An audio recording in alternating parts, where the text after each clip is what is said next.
Here we go. And marker.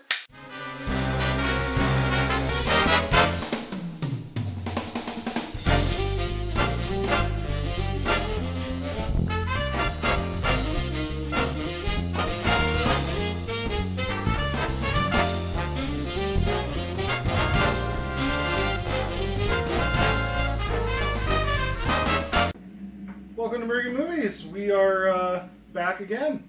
We are back again. Shady Fergy's back. Tell a friend. And my friend. And we're friends. Yes, that's right. And we're friends. All right. Anyway, enough of that lameness. We're back to talk about movies. We already showed you one bad movie last week. Yes, our terrible attempt at making a movie when we were, what, 15? Yeah, 2002. So 15, 16? Yeah, something like that. Yeah, pretty crazy, man. So, because we did plan, like we discussed in the IQ&A episode, filming. We did film a sequel. We didn't finish it though.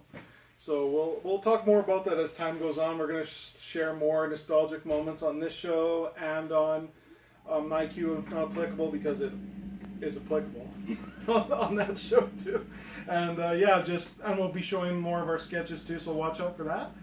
And a little tiny announcement, sometime this week, we will be sharing The Torture with you, because I'm going to be releasing the movie in its entirety without commentary sometime this week. So, buckle up, buckaroo. So you are in for a not treat. Yeah, exactly. Oh man, or maybe a treat. Yeah, like a Depends on if you like terrible movies. Yeah, exactly. This might be The Room, or whatever, or Battlefield Earth. Or can it be that? Oh, it's better than Battlefield Earth. I think so. That's another thing we might end up doing too. Is we're gonna maybe watch a whole movie, like a real movie, and give our little takes on it, kind of like a Mystery Science Theater 3000 kind of thing. So, and that's one of the movies on the list. So, Battlefield Earth. Battlefield Earth. And The Room. And The Room. A lot of, and it's even longer torture than ours was. So yeah, like a full 2 hours. Yeah, exactly. But no, it's just hilarious. Like I was saying, like we said in the last episode, the special features are longer than the actual movie, so it's it's interesting. We might share some of those too, and it's like we act like we were stars. Like I was interviewing you, like you were some big fucking star. I'm fucking Johnny Depp over here. Exactly. It's freaking hilarious. But we had a lot of fun, and there might be some. I won't say too much, but there might be some interesting things coming in our future. So yeah, watch our channel for stupid, weird shit. Stupid updates. Exactly. Yeah, new updates. Shitty movie coming out, but anyway, so we are back, like we say, and we're doing our normal movie podcast here. We saw some movies during the summer and caught up on some movies and et cetera. So, and I know you just watched It. Yes, I just saw the new It. So yes, describe how that was compared to the, like, who do you prefer as the clown? Like, I mean, I know we always have a soft spot for Tim Curry. Tim Curry? Always, yeah. I also look like this. Bill Skarsgård's performance is incomplete. Right. Yes, you're right, because this is technically this is like before they become adults. Yeah, like like in the original like the book and the miniseries. Yeah. It takes place as when they're both kids and adults. Exactly. Yeah. In this, they only focused on the kid part, and I just heard they've greenlit and approved the sequel, which will focus on when they're adults. Because that'd be a really incomplete movie if they didn't greenlight. Like, I mean, this movie looked like, if you couldn't greenlight something like that, it'd be stupid. Because I mean, they greenlight like 20 Transformers movies, and none of them are any good. You know what I mean? So and this one was really good. There you go. It wasn't like ooh boo scary, but it was never really like that. It was more of a psychological thing. Yeah. And, Bill Skarsgård is great. He brings a different kind of performance. Oh yeah, well, from what I've seen from the previews, he just looks creepy. Like compared to, like, say Tim Curry's is like, "Hello, Georgie," to take it. Like quite a bit of a difference. Yeah, there. he's a little bit more pervy almost, which is, I guess, probably a little more frightening when he's hunting children. Yeah, you think you might want something like that as opposed to like, oh, this clown might actually be okay to be around. He's a little creepy, but hey. He likes to have fun. He likes to tell jokes. You know, that Prince Albert in the can joke. Jesus. Oh man. It's really good. The kid actors are amazing in this. Yeah, they got at least one of the kids from Stranger Things, right? Yeah, they got one. He plays the mouthy one, the one that's always cracking jokes. Seth Green played him in the original. Oh my god, dude! I totally forgot Seth Green was in that. Yes. I gotta watch him again. I just watched that movie probably like a year or two ago, and now I can't even. I shouldn't say just. That was a while ago. Yeah. Shoot, yeah, man! I totally forgot Seth Green was the kid. Yeah. Seth Green played him in the movie, in Seth the original. Green no, he would have been too young to be in Stand By Me. He wasn't in Stand By Me. No, no, that was. Well, there was oh man. What's his name? Corey Feldman. Corey Feldman, yeah. River Phoenix. Jerry O'Connell? Maybe. Yeah, I think Jerry O'Connell. Yeah, River Phoenix. River Phoenix, yes. And Will Wheaton. Will Wheaton, yes. Yeah, of course. Yeah, totally. You know what? I've seen parts of Stand By Me. I don't think I've actually watched the whole movie. I gotta sit down and watch it again. Yeah. So, first time, I guess. But yeah. Yeah, so, yeah, Seth Green, yeah. So he played basically what Seth Green played. Then. Yeah. He's the kid who's always wisecracking, always making inappropriate jokes all the time.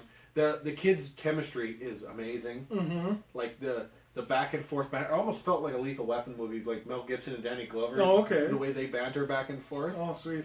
Yeah. Like that's what it felt like. Like they just were. It felt like you were watching adult actors when they bantered, but it was like teenagers, like the kind of shit we said when we were making Rumble at Emmer's. Yeah, exactly. Yeah. Kind of have you back then? Yeah, exactly. Have you seen? Have you seen? Have you watched Stranger Things? Like, have you watched the show? No, I have never actually sat down and watched Stranger Things. Yeah, you should. It's really good. It's because they do the same thing in the show because the kids all have their own kind of banter thing, and it's really cool because a few friends we play like a Dungeons and Dragons type game, and that's how it kind of starts out. Like they're playing this game, and then kind of gets to almost like a character that's in the game that's almost in real life, like it's called the Demigorgon. But anyway, it was just, I think they called it the Demigorgon if I remember correctly, but that's not what it was actually called. They just called it that because of the game they were playing. Yeah. But it was like watching an 80s, it was like watching something like Stand By Me or Goonies or Monster Squad or something like that. Yeah. But then it had like this weird like mystery behind it. Like you see, like with Goonies, it was always like, okay, there's pirates and there's this, right? There's a solid thing going on. Kids searching for a dead body, stuff like that. This was more like, we don't know what's really happening. So it was almost like I wouldn't call it a noir, but it was just so strange. Stranger Things. it was very interesting to watch, but yeah, you should definitely give it a watch. Season 2's coming out here, I guess, around Halloween, I think. Yeah. So you better get on that, Michelle. Binge watch it, man. I think it's only 10 episodes or something like that. Yeah, that's not that bad. So no, exactly. But no, it was a good show, and yeah, like when I saw, I was actually surprised there wasn't more kids from Stranger Things in there. Yeah, what's the funny thing is, Stranger Things, the creators I know, are big fans of It. Well, obviously, so it's like they copied It, and then now the new It is copying Stranger Things. Yeah, right, exactly. Yeah, so no, it's like I say, it looks like when you watch that they're gonna do a remake of something that that you've loved or at least have liked. You always are going to be like, oh, God, really? But the first time I saw a preview for it just looked like, okay, this feels right. Like, you can do something with this. Yeah, it's a hard, like, it's an R. Oh, of course. It's got an R, so, like, they can do a lot of things, the TV miniseries. Like, you can't get away with some of the things that's in a... You read the book, and the book is, like, just Stephen King going blah, blah, blah, blah, in the book, like no restraint. Yeah, like any Stephen King book is like, like he's good, he's a great storyteller, has great characters, but there's always a point in the book where he rambles on about something. Yeah. But anyway. Yeah. But there's like just no restraint on what he does in the book. Well, of course, yeah. In 2/3 of that stuff, you had to redo or retell or do some tricks, like in the miniseries. Spoiler, if you haven't seen the miniseries, what the fuck? But yeah, exactly. Come on. Anyway. But when the famous Georgie scene with the storm drain, in the book, little Georgie, when he reaches in for the boat, he rips Georgie's arm off. Right. Yes. They switched that up in the he talked to him, then he ripped his. In the miniseries, Yeah, what are you doing? he reached in there. You just saw his arm go like this. You saw him scream. You saw Tim Curry go with the sharp teeth, and then it cut to his funeral. Right. Yeah. So you don't really know what happened. But they hint at it. They hinted at it. What actually how that he killed Georgie. Yeah.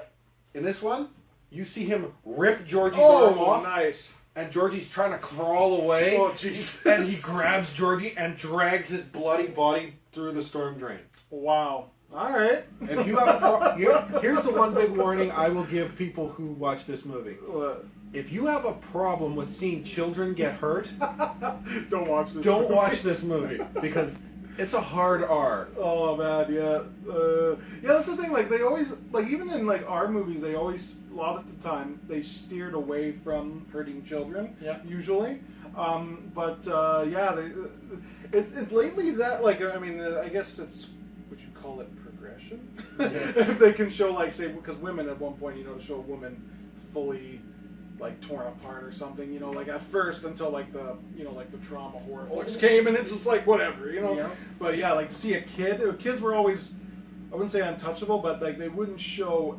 everything. Like probably one of the darkest kid scenes, like spoiler alert, is that I can remember, just off the top of my head, would be Green Mile, and you don't really see anything. Yeah, you don't see it. They hint at it. Yeah, they just show like him holding the kids and they're covered in blood or whatever, and that's pretty dark. Don't get me wrong, pretty dark. Yeah. But I can't recall too much for movies that have done something like that, like what they obviously did for it. So yeah. No, it's they go pretty, and then like there's a scene. I don't want to give anything away, but like there's have you ever seen No Country for Old Men?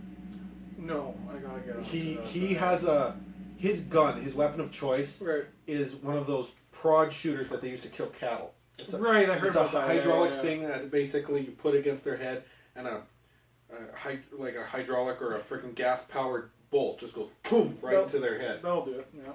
And there's a scene where they have one of that and they use it against one of the kids. Holy shit. Okay. So it's like they don't shy away from this like violence against children in this movie. So my mom might not like this one as much because she's pretty like she doesn't care, like she likes she's always like, I don't need to see it as long as we get the idea it's gory enough, like her imagination takes over. And I get that with some movies, but yeah, like sometimes you just need to go that extra mile or whatever, and it's just so like I say, I'm into seeing it either way, and I mean the clown makes me want to see it entirely. So. But Bill Skarsgård does it pretty awesome. They use just enough special effects, like it's pretty practical most of the movie. Okay. But they use just enough, like when he does the teeth thing. Right. He does the teeth thing. That's a computer effect they do. And he looks almost like a freaking goblin shark the way he moves. Nice. That. It's cool. And the final thing I'm going to say that I loved about his performance, and Michelle pointed out, she actually looked this up. Okay. Bill Skarsgård naturally has a lazy eye. Okay. Like he can do this and then get one eye to do this. Yeah, okay. So one thing that Pennywise does throughout the movie is he'll, like, when he's staring at you, all of a sudden his eyes will like do this, and they'll like start going in weird different directions. Oh wow. And so it's like, what the fuck? Like, because not only you're looking at this scary ass clown, it's like his eyes are all over. What do I look at? I'm freaking out, like the scene when he bites Georgie's arm, his eyes go like this. Like they start looking out. That is interesting. No, I'm looking forward to seeing it. So it's really well made.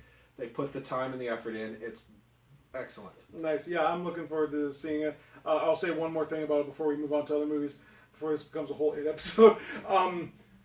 I watched an interview with Bill Skarsgård and I think it was Jimmy Kimmel. Yeah. And they were talking about like his role or whatever. It's like, so were the kids freaked out about this? He says it was funny because he would come out dressed as this clown, and he tries not to see them as much till they're about to film. Yeah. So he's like, oh, hey, how you going? And in the clown, remember, he's in the clown uniforms. He's like, oh, how you doing? Blah, blah, blah, right? And then in action, he would just be a fucking nightmare. He's like, and then as he's doing, he's like, oh my God, I'm just traumatizing these kids. But then it's like cut, and he goes to the one kid, I can't remember what his name was, but he goes, you okay? You okay? He goes, dude, that was awesome. I love what you're doing with the character. It's like this kid was like 30 years old or something like that, man. Yeah. I mean, there's some 30-year-olds who just can't handle shit like that. You know what I mean? Yeah. But no, it was quite a funny story, and I like that. So very professional kids, man. So yeah. Other than it, let's check out what else came out this summer. What is this? We're looking at. What the hell date is this? Okay, this was March. That's a little early. Yeah, Let's go to April. Skip May, we'll go straight to June. So June, here we go. 2 movies I can lean on real quick.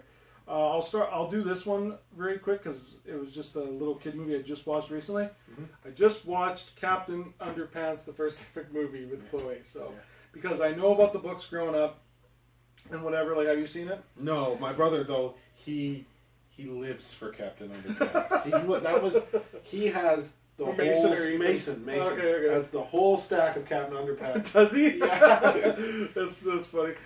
Did he like it? Did you talk to him? I haven't talked to him about the movie. Right. So no, maybe you should shoot him a text if he answers this. But no, like I know I wasn't a huge fan of Captain Underpants, so I can't really comment and be like, I mean, this is gonna sound stupid, but I can't say if it sticks to the original, it's a kid's movie, so you don't really need to. But I mean, it was entertaining enough, but to me, it didn't really grasp me as much as it should have from, say, a Pixar movie or something like that.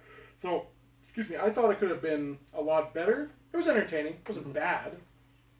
I just thought it could have been a little more entertaining. That's all. Fair enough.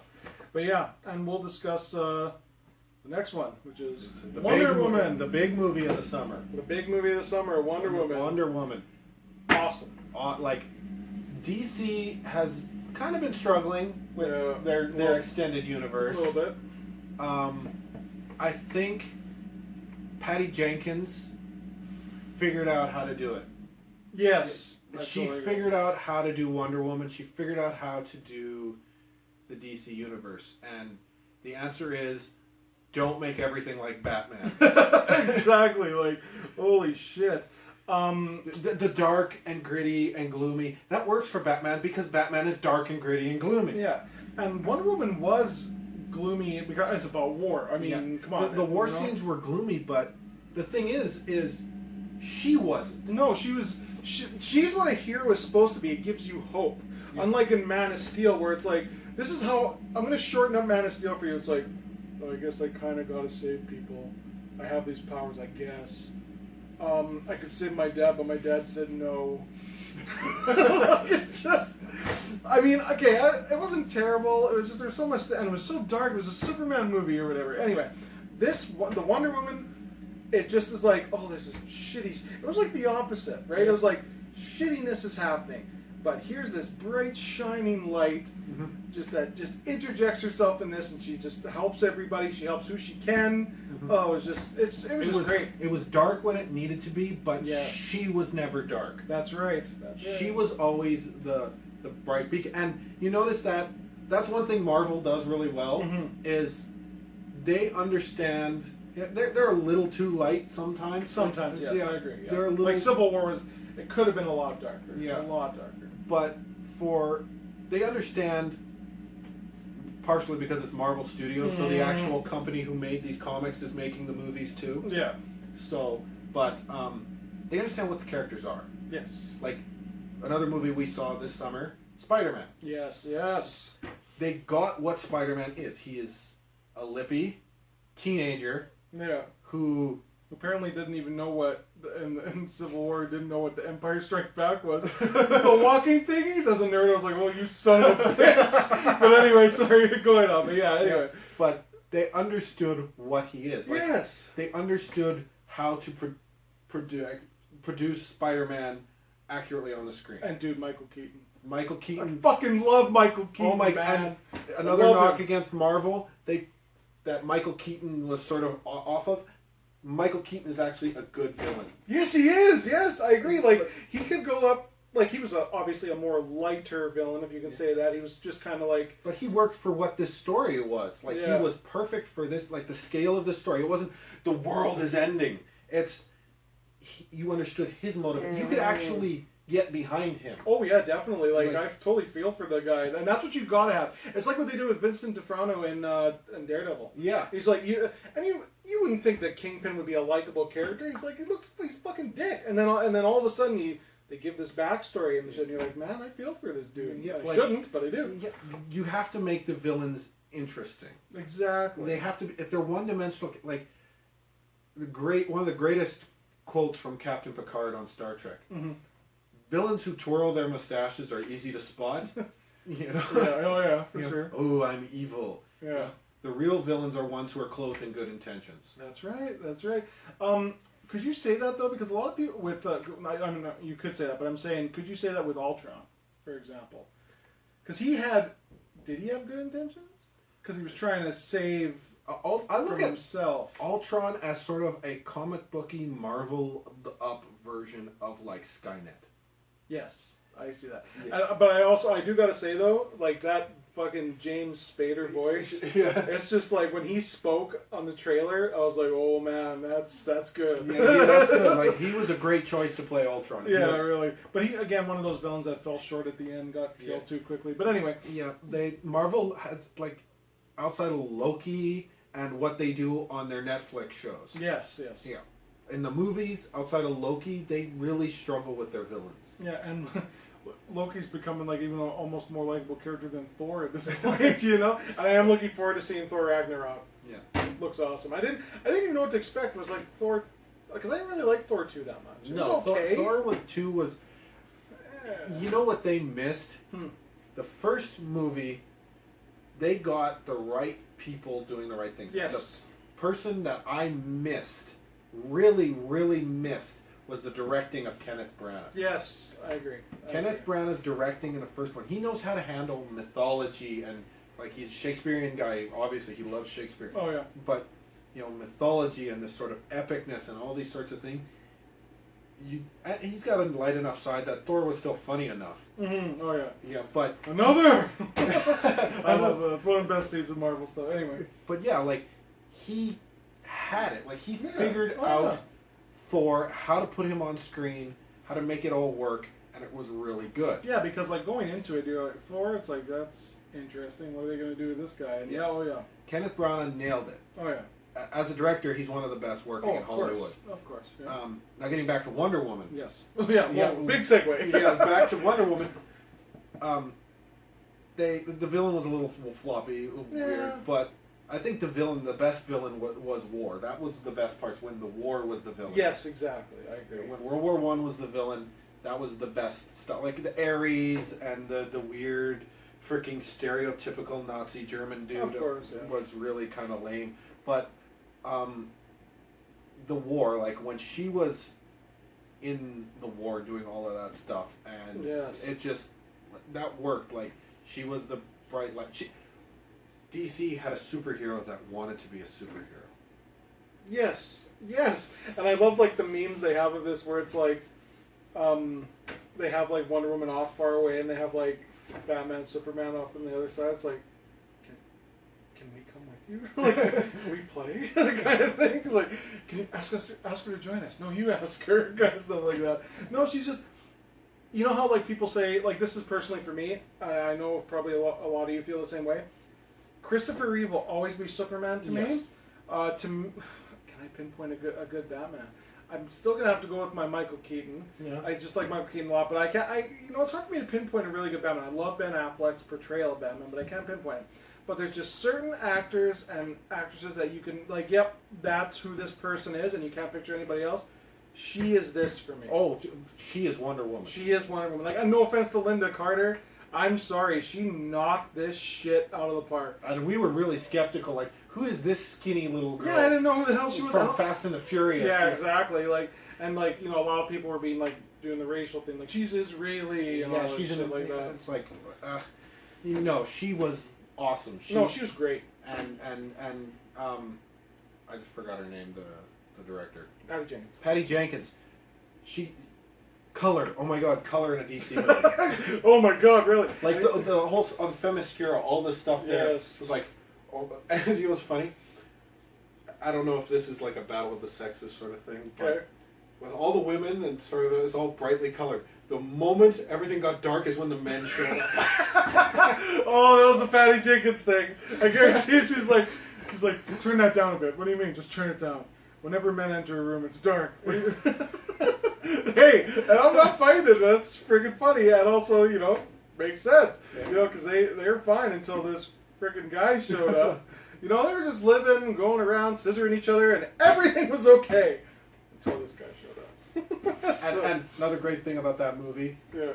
Christopher Pine Yes. has mastered action comedy. Yes, I totally agree. You're so charming in this. You know, like Sexy action comedy. Chris Pine has mastered that. He is the king of this shit right now. I know, man. He's just great. No, he was lighthearted. I mean, the little sex jokes in it were awesome. You know, like overall, it was such a good show. Such a relief from DC. Yes. Oh my god. It like when we left it was like, I really like that. It's like, feel a little better now. Yeah. Now, the only thing I'm concerned about now is like, because they said they were going to light up Justice League, but if they already started like filming Justice League darker and then they're going to transition into lighter, You could tell it'll be like, oh, they shot this when they had the dark Yeah. ideas, and they shot this when they said lighten it up. And it's like it'll be like BC and whatever. It'll be like before Wonder Woman, after Wonder Woman. Oh god, we gotta lighten this shit up because Wonder Woman's great, and rightfully so. Patty Jenkins is holding out. I don't know if she's holding out, but she said at one point like she's asking for more money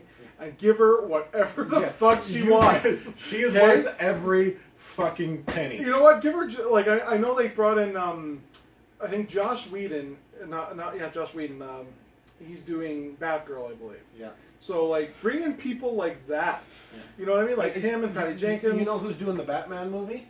The guy who made the new Matt Reeves. Yes, Matt Reeves. The guy who did the new Planet of the Apes movie. Yes, that's right. Fuck, I haven't seen. That's one movie that I didn't see yet. The War for the Planet of the Apes. The most un-action-y action movie you're ever going to see. No, I'm looking forward to that one. But you know what? We have run out of time.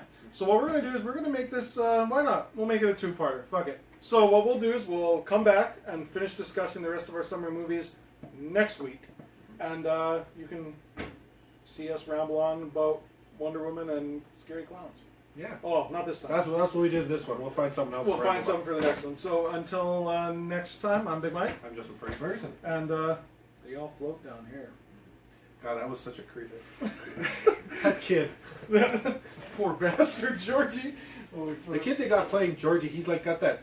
He nailed the sweet, innocent, but fucking creepy as hell thing.